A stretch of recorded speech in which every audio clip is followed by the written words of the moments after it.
जय Hind future officers. मैं अक्षय मौर्य आज फिर आपके साथ यूट्यूब प्लेटफॉर्म पे जुड़ा हूँ इंदौर डिफेंस एकेडमी के। तो जैसे कि आज हम अपनी नई सीरीज़ ला रहे हैं central arm police force CAPF के लिए। जैसे कि सीएपीएफ का एग्ज़ाम आप सभी को पता है, आने वाली 6 अगस्त के दिन सीएपीएफ का एग्ज़ाम है। और ये बहुत ही बेहतरीन अपॉर्चुनिटीज़ है आपके पास कि आप हमारे देश को as a army person plus as a civil jobs की तरह आप सर्व कर सकते हैं। क्योंकि जैसे कि सीआरपीएफ है, सीएपीएफ में सीआरपीएफ है, सीआईएसएफ है, एसएसबी है, आईटीबीपी है, बीएसएफ है। ये कुछ फोर्सेस है जो काम करते हैं। जैसे कि सीआईएसएफ ज़्यादातर एयरपोर्ट, मॉन्यूमेंट, इन सब की सिक्योरिटी में रहती है। एसएसबी आप सभी को पता है, सीआरपीएफ आप सभी जानते हो, आईटीबीपी को भी आप सभी जानते हो, बीएसएफ को भी जानते हो।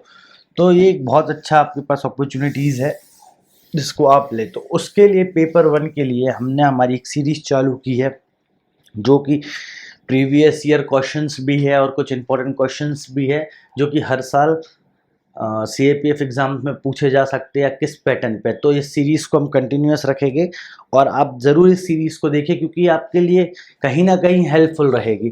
तो चलिए आज हम शुरू करते हैं हमारा पहला सेशन। तो एक थॉट इसमें लिखा, education is one thing no one can take away from you, है ना। एजुकेशन एक ऐसी चीज़ है जो आपसे कोई नहीं ले सकता। एक बार आप एजुकेट हो गए, आपके पास जो नॉलेज है, समझदारी आई है, वो आपसे कोई नहीं छीन सकता है। इसी बस पे मोनोपोली नहीं है, बाकी तो आपको पता ही है। तो चलिए हम स्टार्ट करते हैं हमारा पहला लेक्चर। तो और इसके पीडीएफ के लिए आप हमारे यूट्यूब चैनल के टेलीग्राम पेज पे विज़िट कर लीजिएगा। तो इसका पीडीएफ जो है हमारे यूट्यूब चैनल के टेलीग्राम पेज पे मिल जाएगा। ये स्कैनर है जी। और यहाँ हमारे यहाँ इन इन चीज़ों पे आप हमें अपने व्यूज़, थॉट्स वगैरह शेयर कर सकते हैं। जैसे इंस्टाग्राम हो गया, टेलीग्राम, व्हाट्सएप चैनल हो गया। और सारे पीडीएफ कहाँ मिलेंगे आपको? हमारे टेलीग्राम चैनल पे, इंदौर डिफेंस एकेडमी के। तो चलिए आज का पहला क्वेश्चन हम शुरू करते हैं। पहला क्वेश्चन क्या है? Many transplanted seeds do not grow because। सीधा सिंपल क्वेश्चन है, एनसीईआरटी से निकाला हुआ, सीधा सिंपल, सिर्फ एनसीईआरटी से निकाल लिया गया। क्या है? ऑप्शन पढ़ते हैं हम। The new soil does not contain favourable mines. अच्छा, ये देखते हैं आगे।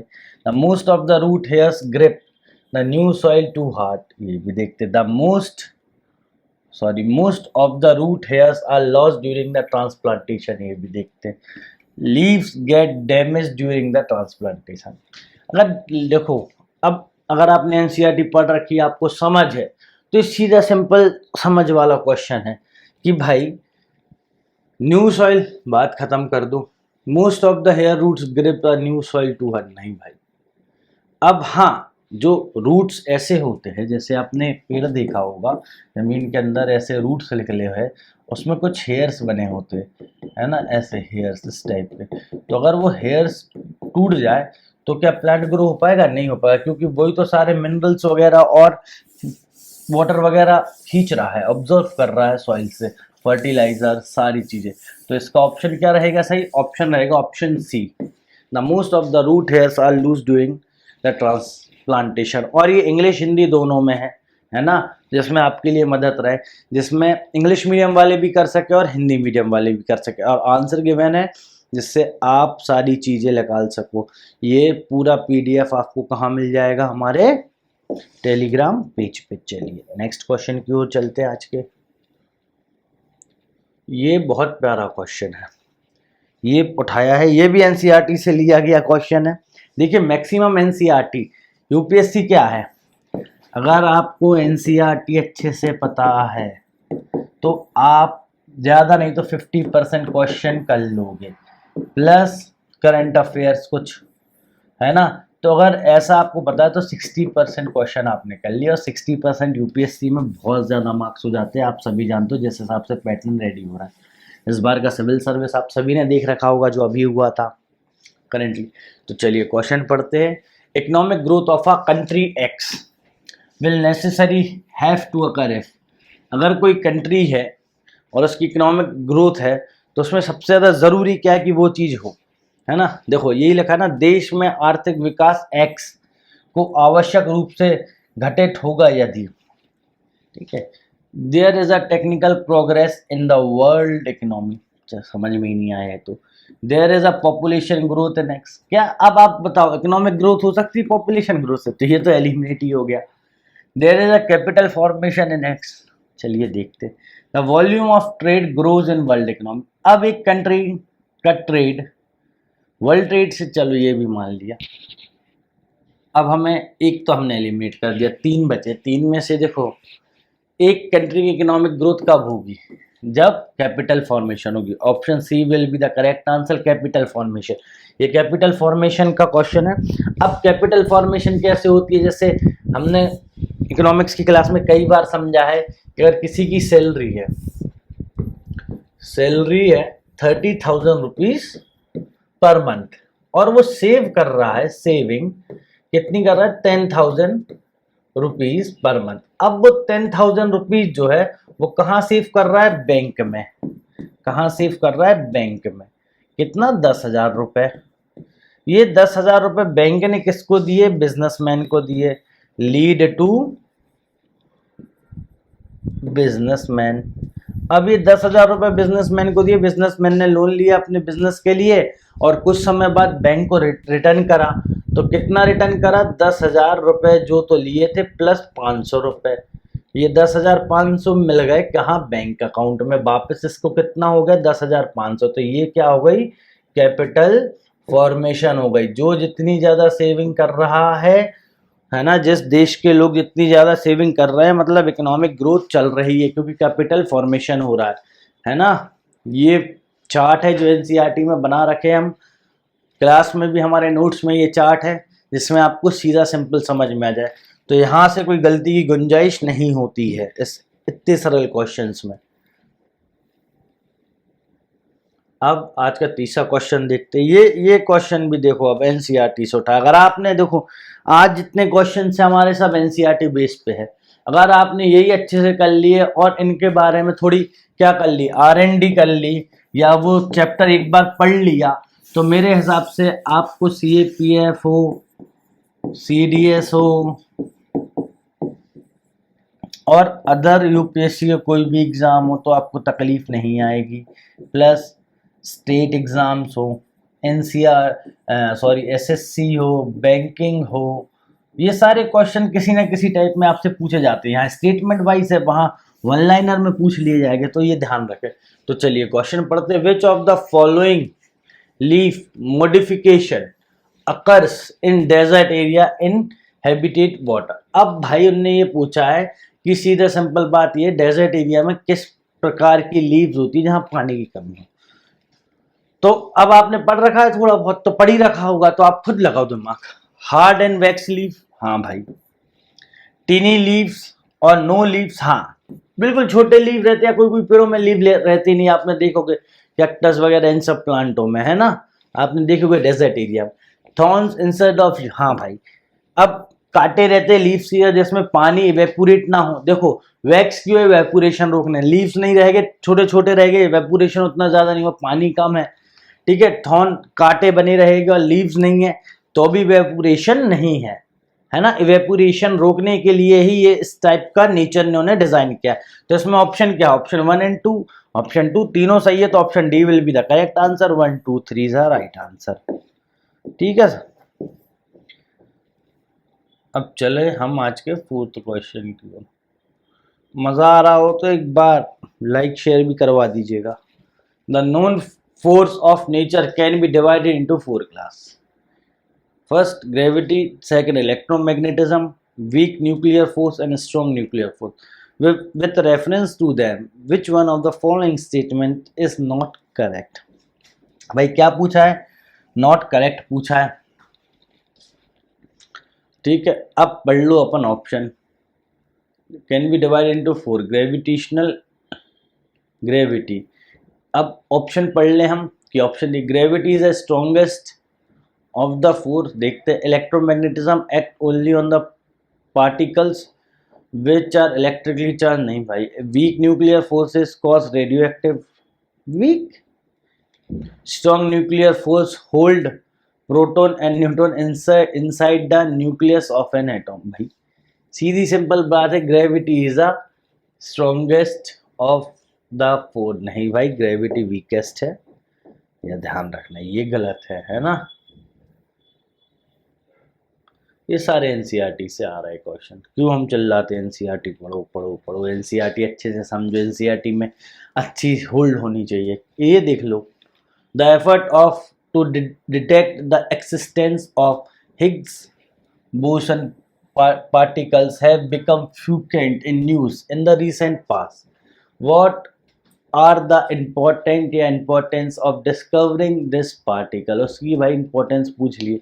अब आपने कभी पढ़ा ही नहीं होगा ये हिग्स बोसन पार्टिकल्स, अब आ जाएगा क्वेश्चन में, कहोगे यार ऐसा टफ था पेपर, अरे करंट वरेंट थोड़ा पढ़ लो, 2-3 सालों में जो जो रिसर्च हुई है वो भी देख लो, समझ में आ जाएगा। चलो पढ़ते हैं। It will enable us to understand as to why elementary particle have mass। हाँ भाई ये ऑप्शन 1A सही, 1 ही सही है, तो इसमें बाकी के तो दोनों ही गलत है। न्यूक्लियर फ्यूजन वाला पॉइंट ही गलत हो गया, फिजिकल स्पेस बिटवीन देम ये भी गलत हो गया, तो option A will be the correct answer, है ना। चलो नेक्स्ट क्वेश्चन की ओर चलते हैं हम। माइक्रोकोजिलिया biotechnology has been rehabilitated degrading site because of mycorrhiza enables the plant to। अब भाई पूछ लिया इनने प्लांट के बारे में, चलो ऑप्शन पढ़ते हैं अपन। Resist drought and increase the एब्जॉर्बिटी एरिया, ठीक है। टॉलरेंट एक्सट्रीम ऑफ पीएच, ठीक है। रेसिस्ट डिसीज एंड इन्फेक्शंस, इसमें तीनों सही है भाई, option D will be the correct answer. ये सारे वर्ड्स तो आपके एनसीईआरटी में ही है ना, इनके बारे में एनसीईआरटी थोड़े ढंग से पढ़ लोगे तो सब पढ़ लोगे question.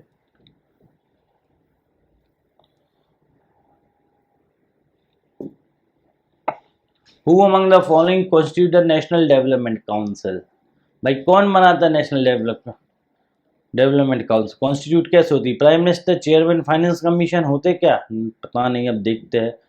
Minister of the union, हाँ होते। Chief minister of the state होते हैं। ऑप्शन डी को छोड़ के बात की जाए 134 कहाँ गिवन है? ऑप्शन बी में गिवन है। 134 आर द करेक्ट आंसर। पर अब ये तो हमारे इंडिया में हट गया है ना, तो अब हम क्या देख रहे हैं? नीति आयोग, सॉरी नीति आयोग। नीति वर्ड कहाँ? संस्कृत वर्ड है ये हमारा। मोरालिटी इसका मतलब होता है। नीति आयोग कब बना भाई? 15 जनवरी 2015 को, यही तब बना ना, पक्का? एक बार हमें सही भी करते रहना, गलती हो सकती है। 1 जनवरी 2015, ठीक है, 1 जनवरी 2015 को बना। अब इसकी भाई बॉडी देख लो, एक चेयरमैन होगा, कौन रहेगा चेयरमैन? पीएम साहब रहेंगे। एक वाइस चेयरमैन रहेगा, जिसको अपॉइंट कौन करेंगे? पीएम साहब करेंगे, ठीक है। 2 होगा, 3 क्या, तीसरा क्या हो गया? देखते जाओ। गवर्निंग काउंसिल रहेगी। गवर्निंग काउंसिल में कौन रहेगा भाई? COM काउंसिल ऑफ मिनिस्टर्स रहेगी कुछ, है ना, इलेक्टेड, ठीक है। और सॉरी गवर्निंग काउंसिल में सीएम रहेंगे और लेफ्टिनेंट गवर्नर रहेंगे, कहाँ के? यूनियन टेरिटरीज के। फिर आ जाओ नेक्स्ट ऑप्शन पे, क्या है भाई? रीजनल काउंसिल के लोग भी रहेंगे इसमें, ठीक है, रीजनल काउंसिल। और कुछ स्पेशल इन्विटीज भी रहेंगे, किनके द्वारा ये नॉमिनेट रहेंगे? नॉमिनेट किनके द्वारा रहेंगे? पीएम साहब के द्वारा रहेंगे, ठीक है, या याद रखते जाना। वाइस चेयरपर्सन रहेगा, वाइस चेयरपर्सन, जो कि किसके द्वारा नॉमिनेट रहेगा या इलेक्टेड रहेगा? पीएम साहब के द्वारा रहेगा। देखो 90% केसेस में पीएम ही कर रहा है। अब कुछ पार्ट टाइम मेंबर भी रहेंगे। 2 प्रकार के मेंबर होते हैं इसमें, एक फुल टाइम मेंबर, एक पार्ट टाइम मेंबर, है ना। एक्स ऑफिशियो भी रहेंगे, ये भी याद रखना। ऑफिशियल्स, एक्स ऑफिशियो मेंबर्स भी रहेंगे इसमें, है ना। मैक्सिमम कौन रहेगा, एक्स ऑफिशियो में मैक्सिमम नंबर 4 है, और ये 4 कौन है, काउंसिल ऑफ मिनिस्टर है, जिनको अपन इलेक्ट कौन करेगा, पीएम करेंगे, कि कौन से मिनिस्टर किस डिपार्टमेंट के रहेंगे जी। इतना ध्यान हो गया। चीफ एग्जीक्यूटिव ऑफिसर भी रहेंगे, ये भी किसके द्वारा रहेंगे, सीईओ जो भी रहेंगे वो किसके द्वारा अपॉइंट इलेक्ट रहेंगे, पीएम साहब के द्वारा। सबको पीएम साहब ही कर रहा है। और इस बार ये नीति आयोग इसलिए इंपॉर्टेंट में, क्योंकि आज़ादी का अमृत महोत्सव रहा है, कई स्कीम्स है, कई योजनाएं हैं हमारी, कई मिशंस चल रहे हैं अलग अलग। तो आज़ादी के अमृत महोत्सव को देख के नीति आयोग का वर्किंग पैटर्न क्या है, बॉटम टू टॉप, नीचे से ऊपर जाना। प्लानिंग कमीशन क्या क्या था, टॉप टू बॉटम, याद रखना। और ये सारी नॉन कॉन्स्टिट्यूशनल बॉडीज है, याद रखना, ठीक है। सरकार बदलेगी तो नहीं, हमें ये दिख जाएगा, है ना। यहाँ तक क्लियर आप सभी को। चलो नेक्स्ट क्वेश्चन की ओर बढ़ते हैं, आज के 8th क्वेश्चन की ओर। Which of the following grants direct credit assistance to rural household, household को डायरेक्ट असिस्टेंस किसको देते, पहला तो आरआरबी हो ही गया, ये तो बना ही है ना। दूसरा क्या हो गया, नेशनल बैंक, नहीं national bank for agriculture and rural development, नहीं भाई, लैंड डेवलपमेंट बैंक, हाँ भाई। तो इसका ऑप्शन कौन सा, option C will be the correct answer, 1 and 3। Sorry. फिर 9th क्वेश्चन की ओर चलते हैं। With reference to the food chain of ecosystem, देखो अब जो भी सीडीएस वाला तैयारी कर रहा हो, एक चीज याद रखना, सीएपीएफ में इकोलॉजी भी आ जाती है, इकोलॉजी और एनवायरमेंट, ये भी आपको पढ़ना पड़ेगा, है ना। With reference of food chain in ecosystem, which of the following kind of organism is are known as decomposer, सीधी बात है भाई, फूड चेन की बात की है, फूड चेन में क्या बात की है, डीकम्पोजर कौन है, तो फंगाई और बैक्टीरिया। तो option B will be the correct answer, 2 and 3, ठीक है। अब देखो इकोसिस्टम में ये है अपना लैंड वाला, है ना, ये रहेगा, ऐसे एनर्जी ट्रांसमिट हो रही है, ठीक है। और वाटर का क्या रहेगा, ये वाला इकोसिस्टम, याद रखना, है ना, ये इकोसिस्टम है, ये एनर्जी फ्लो है जो हम समझा रहे हैं तुम आप सभी को, इकोसिस्टम नहीं, एनर्जी फ्लो। अब चलो नेक्स्ट क्वेश्चन की ओर चलते हैं हम, आज के 10th की ओर। जूम हो गया, अरे यार ये बहुत परेशान कर रहा है पीडीएफ, सही है, दिख रहा है। The most important fishing grounds of the world are food founded in the regions of, वे सबसे ज़्यादा फिशिंग ग्राउंड कहाँ पाए जाते हैं, सीधी बात है जहाँ वार्म और कोल्ड ओशियन करंट मिल रहे हो। वजह इकोलॉजी, इकोसिस्टम, और दूसरा बायोडाइवर्सिटी, सारी चीज़ें रहने लायक है, इस वजह से वहाँ वार्म फिश भी, वार्म वाटर करंट फिश भी मिलेगी और कोल्ड करंट फिश भी मिल जाएगी, और नेचुरली दोनों, जो दोनों एनवायरनमेंट में रहती है वो भी मिल जाएगी। 11 which of the following is are unique characteristic और कैरेक्टर्स ऑफ इक्वेटर या इक्वेटोरियल, इक्वेटोरियल की बात हो रही है, अब देखते हैं क्या बोलते हैं। Presence of tall closely set tree which crown forming a continuation कैपॉन, सही है, ठीक है। Coexistence of large number of species, हाँ। Presence of numerous varieties of epiphytes, ठीक है भाई। तो ऑप्शन 1, 2, 3 तीनों ही करेक्ट है इसमें, क्योंकि इक्वेटर या इक्वेटोरियल रीजन में जो है वो ये सब पाए जाते हैं, है ना।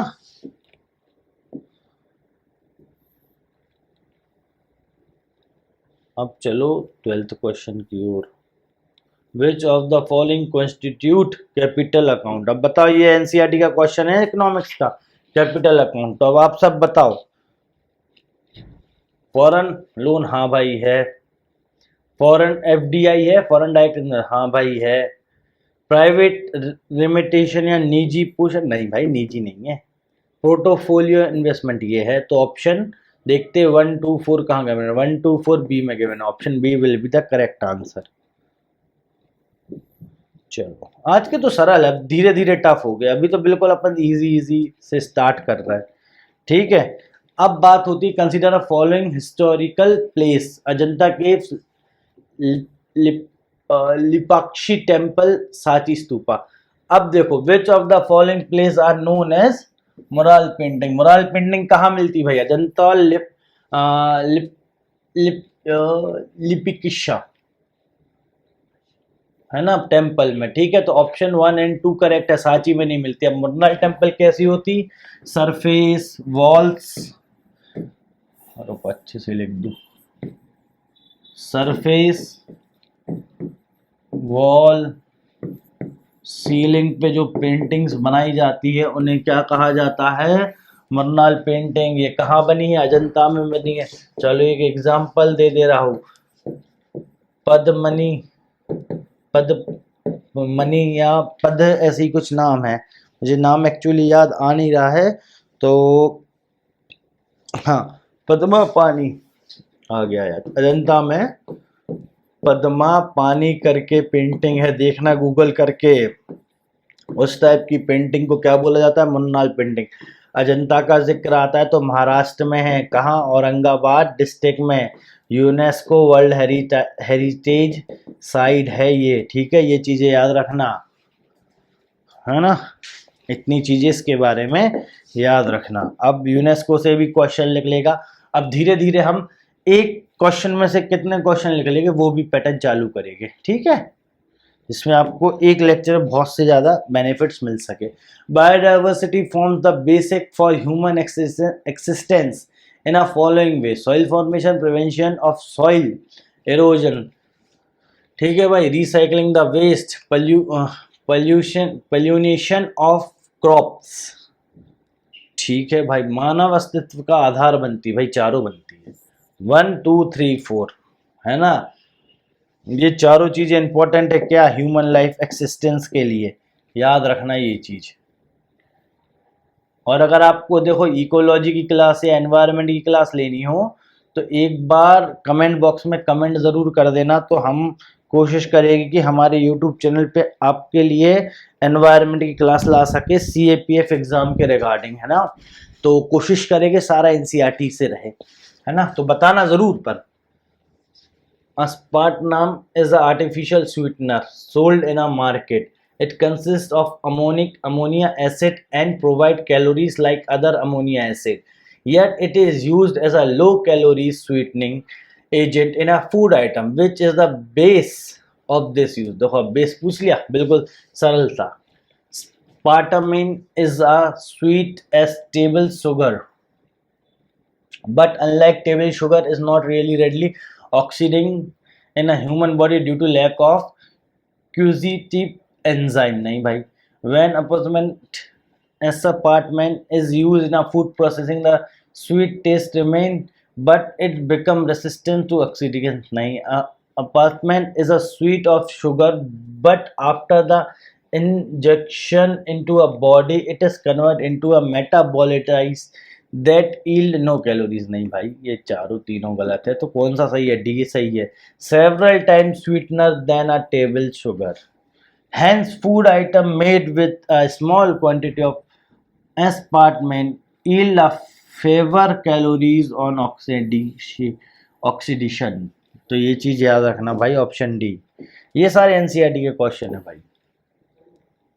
चलो option 16, What was the purpose with which Sir William, history मेरा फेवरेट, है ना, Sir William and W.S. Canny had set up the Indian Parliamentary Committee in 1893। Indian parliamentary committee 1893 क्यों बनाई गई थी? आपको पता है, to agitate for Indian political reforms in the House of Commons. House of Commons के लिए लाई गई थी ये, है ना, कॉमन्स के घर भारतीय राजनीतिक सुधार के लिए आंदोलन करना। ठीक है, ये चीज हो गई सही, ऑप्शन ए इसमें से सही है। अब आ जाओ ऑप्शन 17 पे। What is difference between CFL and LED lamp? अब ये तो भाई बिल्कुल आपको पता होना चाहिए। ठीक है, to produce light a CFL use mercury vapour and phosphorus while LED lamp use semiconductor material. चलो देखते हैं। The average life span of CFL is much longer than a LED lamp. A CFL is less energy efficient as compared to LED lamp. Which of the statements are correct? तो option 1, option 3 are correct, 2 नहीं भाई। Average life span of CFL is much longer then LED, नहीं LED लंबा चल जाता है। 1 and 3 option C will be the correct answer. अब option number 18 की ओर चलते हैं। रिसेंटली ऑयल ज़ैपर, ये ऑयल ज़ैपर हुआ था याद है अभी लास्ट ईयर, वो पानी स्लिप श्रीलंका में, उस टाइप का ऑयल ज़ैपर, ठीक है, was in the news. What is this? It is eco friendly technology to remediation of oil sludge and oil slip, है ना। It is the latest technology developed the under sea oil explore, नहीं भाई। It is a genetic engineered high biofuel line. It is a latest technology to control the accidental caused flames from oil wells, नहीं भाई, ये तीनों गलत है। Option A सही है कि भाई ऑयल जैसे स्लिप हो गया है ना, तो अब उसको निकालने के लिए क्या है, ये तरीके कीचड़ और तेल फैले के बचाव के लिए एक पर्यावरण अनुकूल तकनीक है। मतलब जैसे अभी करंट में था कि श्रीलंका में ऑयल स्लिप हो गया, तो ये टेक्नोलॉजी ऑयल ज़ैपर यूज़ किया गया, समुद्र में से वो तेल उसने ऑब्जॉर्व कर लिया। कुछ इसमें माइक्रो ऑर्गेनिज्म होते हैं जो उसे डिकम्पोज कर देते हैं, जिससे इको जो अपना समुद्री या सी इकोटोन है या इकोलॉजी है उस पर इम्पैक्ट नहीं पड़ता। अब ये देखो एक साइंस का क्वेश्चन और आ गया। A married couple adopted a male child, a few years later a twin boy were born to them, ठीक है, दो भाई जुड़वा बच्चे हुए। A blood group of a couple is AB positive and O negative. The blood group of the 3 son is A positive, B positive, O positive. The blood group of the adopted son is, भाई सीधी बात है, AB positive, AB positive, O negative, बात खत्म। तो कहाँ है? O positive, है ना। क्या है O पॉजिटिव? उसका जो ब्लड ग्रुप है क्या है अडॉप्टेड चाइल्ड का? O positive. लास्ट क्वेश्चन आज का। Mahatma Gandhi said that some of the deepest convictions were reflected in a book titled Unto the Last, and the book transformed his life. What was the message from that book transformed the Mahatma Gandhi's life? ठीक है भाई, तो upliftment of and the poor in a moral responsibility and the educated money, the good of individual contained in a good of all। जी भाई, the good of individual is contained in a good of all। अब इसको किसने लिखा था? Ruskin साहब ने लिखा था, आपको नाम तो याद ही होगा रस्किन जी का, ठीक है। इस बुक को लिखने वाले, इसी बुक को ट्रांसलेट किसने किया था? गांधी जी ने ट्रांसलेट किया था इसी बुक को, गांधी जी ने, सर्वोदया के नाम से। सर्वोदया कब? 1908 में। किस लैंग्वेज में ट्रांसलेट किया था? गुजराती में, याद रखना ये चीज। और इनका पूरा नाम क्या है? अनटू द लास्ट के ऑथर का जॉन रस्किन, ठीक है। तो ये चीज हो गई, इससे गांधी जी का को लगा। और इसका नाम इंग्लिश में नाम क्या रखा था बताओ? चलो देखो, सर्वोदया तो हिंदी नाम हो गया, इंग्लिश नाम बताओ आप। अब देखो क्या हुआ था, good of individual is contained in the good of all, तो इसका क्या होगा नाम? वेल बीइंग ऑफ ऑल, ठीक है, ये हो गया। तो ये चीज आपको आज समझ में आई होगी। कल से हम इससे टफ क्वेश्चन थोड़े थोड़े स्टैंडर्ड उठाते जाएंगे, टफ करते जाएंगे पर डे। आज जो मैक्सिमम क्वेश्चन थे वो एनसीईआरटी से थे, आगे आने वाले क्वेश्चंस भी एनसीईआरटी से रहेंगे, पर थोड़ी लैंग्वेज टफ होती जाएगी। तो आप बस जुड़े रहे। और इसका पीडीएफ के लिए आप कहाँ जाके ले सकते हैं? हमारे टेलीग्राम चैनल पे। चलिए, तो आज के लिए आपको थैंक्स अ लॉट आप सभी को, और मेरी बेस्ट विशेष है कि आप सब अच्छे से प्रिपेयर करें और एग्ज़ाम निकालें, CAPF CDS जो भी एग्ज़ाम आप दे रहे हैं, क्योंकि सबसे इम्पोर्टेंट है हमारे लिए एग्ज़ाम निकालना, हमें खुद को कुछ दिखाना है दुनिया की नज़र में। ये सब अलग बात है, हम खुद की नज़र में सही साबित हो और हम खुद की नज़र में सक्सेसफुल हो, ये सबसे इम्पोर्टेंट है। तो चलिए, जय Hind, have a nice day.